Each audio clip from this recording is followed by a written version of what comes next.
اخلاقی، جو اخلاق سے انتہائی گری ہوئی حرکت ہو، اس طرف اگر آپ جانا شروع ہو جاؤ گے تو بھائی پیسہ تو قارون نے بہت کمایا ہے.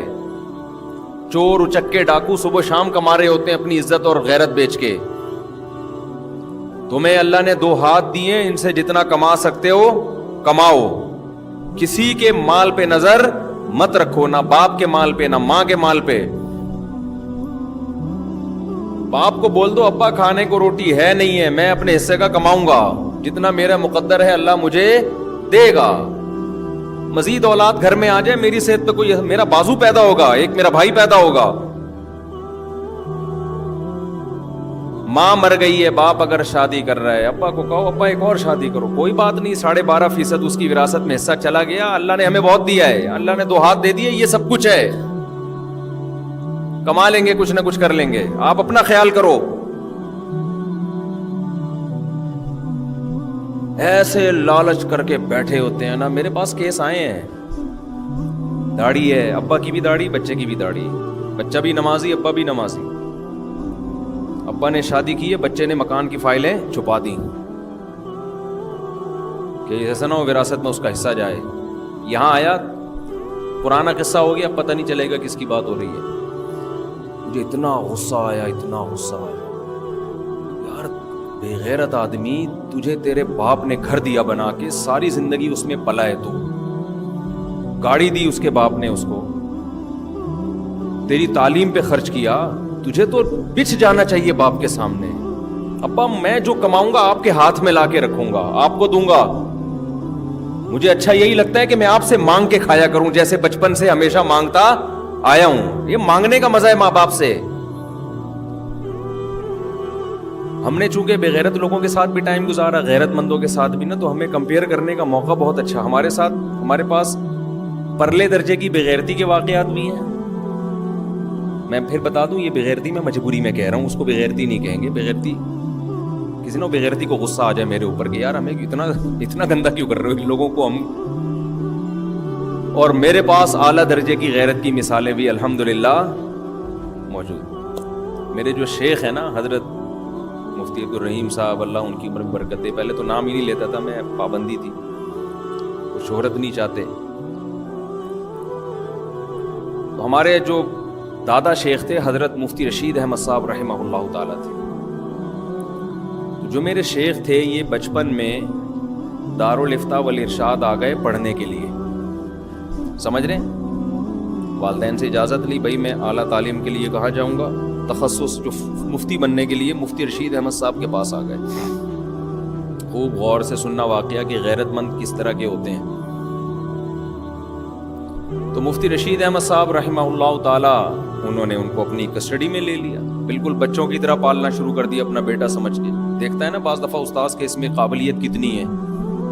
بعض دفعہ استاذ اور ٹیچر اور طالب علم کا تعلق صرف ایک طالب علم کا ہوتا ہے. بعض دفعہ یہ ہوتا ہے یہ باصلاحیت ہے، آگے اس سے کام لیا جا سکتا ہے، یہ دین کی بہت خدمت کرے گا، تو بھائی اس کو اپنی کفالت میں لے لو. تو اپنی کفالت میں لے لیا، اور وہ یہاں رہنا شروع ہو گئے، پڑھنا شروع کیا، مفتی بن گئے، مفتیوں کو پڑھانا شروع کیا. ذریعہ آمدن کچھ تھا نہیں، وہ مدرسے کی جو معمولی سی تنخواہ تھی وہ تنخواہ ان کو مفتی رشید احمد صاحب دیتے تھے، جو سب استاذوں کی تنخواہیں ہوتی ہیں ہر مدرسے میں، تو ان کو بھی بہت معمولی سی رکھی ہوئی تھی ہمارے حضرت میں. وسائل ہی نہیں تھے تو معمولی سی ہوگی نا. حضرت نے سوچا کہ یہ اتنا دین کا کام کر رہے ہیں، پورا نظام انہوں نے سنبھالا ہوا اتنی کم عمری میں، تو میں ایسا کرتا ہوں کہ کچھ پیسہ، حضرت کی تو زمینوں کا بڑا بزنس تھا، کاروبار تھا، تو میں کچھ پیسہ اپنی طرف سے اور کچھ ان کی طرف سے کاروبار میں لگا دیتا ہوں، ان کو مالک بنا دیتا ہوں. مثال کے طور پر آج کے لحاظ سے، اس زمانے کے لحاظ سے تو 1 کروڑ بہت زیادہ تھے نا، چند لاکھ ہوں گے وہ. آج کا 1 کروڑ فرض کر لیں بھائی، 1 کروڑ میں اپنی طرف سے لگا دیتا ہوں ایک بزنس میں، اور 1 کروڑ ان کی طرف سے، ان کو مالک بنا کے کہ بھئی اب آپ کے ہیں. اب اس کا جو پروفٹ آئے گا وہ کہاں جائے گا؟ ڈائریکٹ آپ کے پاس جائے گا، اور آپ اس کے مالک ہیں، اور بزنس میں لگا رہا ہوں آپ کی طرف سے. ہم تو خوشی سے پاگل ہو جاتے ہیں، یار سبحان اللہ بھائی، فری پکڑ کے 1 کروڑ آ رہے ہیں، اور فری پکڑ کے بزنس میں بھی لگ رہے ہیں. گھر بیٹھے بیٹھے پروفٹ بھی آنا شروع ہو رہا ہے, اسٹیبل ہو جائیں گے, اپنے پاؤں پہ کھڑے ہو جائیں گے اور پھر دین کی بہت خدمت کریں گے. لیکن چونکہ غیرت کے اعلیٰ معیار پر تھے تو انہوں نے اس تجویز کو پسند نہیں کیا. 2 دن گزر گئے, 3 دن گزر گئے. حضرت نے فرمایا آپ کچھ بولو, کیونکہ ہبہ کے مکمل ہونے کے لیے ضروری ہے نا کہ اگلا بھی تو راضی ہو اس پہ کہ ہاں بھائی میں اس پہ راضی ہوں کہ آپ کو اپنا وکیل بنا رہا ہوں, میری طرف سے 1 کروڑ لگا دیں. جب حضرت نے دیکھا کوئی رسپانس نہیں, کوئی جواب ہی نہیں دے رہے, تو پھر حضرت نے بلا کے پوچھا بھائی میں آپ کو ایک آفر کر رہا ہوں, کیوں نہیں مان رہے آپ؟ تو انہوں نے کہا میں یہ چاہتا ہوں کہ آپ جب میرے ایک روحانی والد بنے ہوئے ہیں اور میں خرچہ آپ سے مانگتا ہوں تو میرا دل چاہتا ہے آپ سے ہی مانگا کروں. کس سے مانگا کروں؟ کیونکہ آپ نے احسان کیا, مجھے رکھا یہاں پہ اور میری فکر کر رہے ہو, تو جب باپ موجود ہے تو مجھے فکر کرنے کی کیا ضرورت ہے؟ جو میری ضرورت ہوگی آپ پوری کر دیں. نہیں آئی میرا خیال ہے بات صاحب, جو میری ضرورت ہوگی وہ کون کرے گا؟ بس آپ سے ہی مانگ لیا کروں گا, مجھے یہ زیادہ اچھا لگتا ہے, اس میں مجھے زیادہ عزت ہے, زیادہ راحت ہے. حضرت اتنے خوش ہوئے, اتنے خوش ہوئے, اتنے خوش ہوئے کہ کیسا اللہ نے غیرت مند اولاد دی ہے. حضرت نے یہ واقعہ ہمیں سنایا, یہ انہوں نے نہیں سنایا تھا, ہمارے شیخ نے, شیخ کے شیخ ہیں, انہوں نے بتایا کہ دیکھو میں نے پوری رات مصلی پہ بیٹھ کے ان کے لیے دعا کی کہ اللہ اس سے کام لے. یہ قابلیت, یہ لالچ کا نہ ہونا یہ بہت کم لوگوں میں ہوتا ہے. اسلام آپ کو پیسہ کمانے سے منع نہیں کر رہا, لیکن رشتے ناتے بھی کوئی چیز ہوتے ہیں. کوشش کیا کرو یار, جو کما رہے ہو ابا کے ہاتھ میں لا کے رکھ دو. ابا ساری زندگی آپ نے کمایا, میرا کیا ہے یار, جب تک آپ زندہ ہیں آپ ہی ہیں, سب کچھ کون ہے؟ یہ لو یہ تنخواہ. مجھے اچھا لگتا ہے میں آپ سے پان گٹکے کے پیسے مانگا کروں. آپ بھی دادا سے مانگتے تھے نا گٹکے کے پیسے. باپ کا دل کیا ہو جائے گا؟ بولو بڑا. یار یہ بڑا ہو کر بھی اپنے آپ کو میرا بیٹا ہی سمجھ رہا ہے. مانگنا اچھی عادت نہیں ہے. کچھ لوگ ایسے ہیں جن سے مانگنا اللہ کو اچھا لگتا ہے. مانگنا اس کی علامت ہے آپ اپنے آپ کو مستغنی نہیں سمجھتے نا. بھائی کسی سے قرضہ مانگنا, ادھر پیسے مانگنا, ادھر, یہ اس کی علامت ہے بھائی آپ مستغنی نہیں سمجھ رہے. تو اللہ تو چاہتے ہیں آپ میں غنا پیدا ہو, لیکن کچھ لوگ ایسے ہیں, ہمارے حضرت فرمایا کرتے تھے کہ ان کے سامنے استغنا اچھا نہیں ہے, ان کے سامنے جھک جانا اچھا ہے. ایک والدین, ان کے سامنے تو ایسے جیسے ہم آپ کے محتاج ہیں, ہمارا تو کچھ بھی نہیں ہے.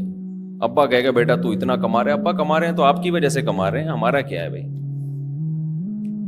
اسکول کی فیسیں تو آپ نے بھری ہیں, گیس بجلی کے بل تو آپ نے دیے ہیں, ہماری اماں کو بھی آپ نے رکھا, یعنی الحمدللہ بہت اچھا کام کیا.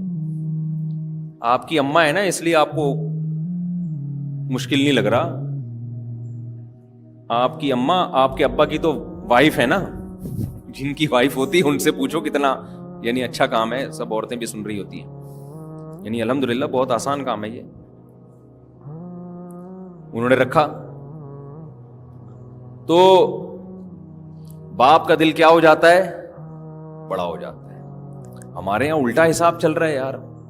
چلو اتنی غیرت نہیں دکھاتے, یا ابا کے بارے میں بعض دفعہ خطرہ ہوتا ہے کہ ابا کو پیسے لا کے پکڑا دیے تو ابا گٹکوں میں, ابا ایسے بھی ہیں مارکیٹ میں, تو پھر ہم ان کو منع کرتے ہیں یار ابا کو نہ دو کیونکہ وہ غلط چیزوں میں اڑا رہے ہیں. پھر ابا بھی تو ابا ہو نا, اس کو پتا ہے کہ جب میرے بیٹے نے اتنا بڑا دل کیا تو یار ہم بھی اتنا بڑا دل کریں.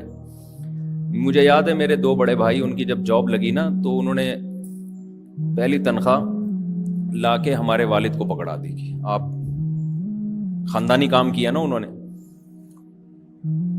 تو والد صاحب کو دے دی کہ جیسے پہلے ہم آپ سے لے رہے تھے اب بھی آپ سے ہی لیں گے, تنخواہ آپ ہی رکھو گے. ایک تو ابا اماں کا ذکر آتا ہے نا, میرے لیے بڑے مسائل ہیں. مجھے لگ رہا ہے کوئی ٹیبلٹ کھانی پڑے گی, ابا پہ بیان کرنے سے پہلے کوئی ٹیبلٹ کھانی پڑے گی. تو میرے جو کچھ سافٹ ویئر دائیں بائیں ہونا شروع ہو جاتے ہیں. تو والد صاحب کے پاس لا کے رکھ دی. میں اپنے دماغ کو پھر ہٹاتا ہوں یہاں سے نارمل ہونے کے لیے. تو والد صاحب کو جب تنخواہ لا کے رکھی ہے تو والد صاحب نے واپس کر دی ساری.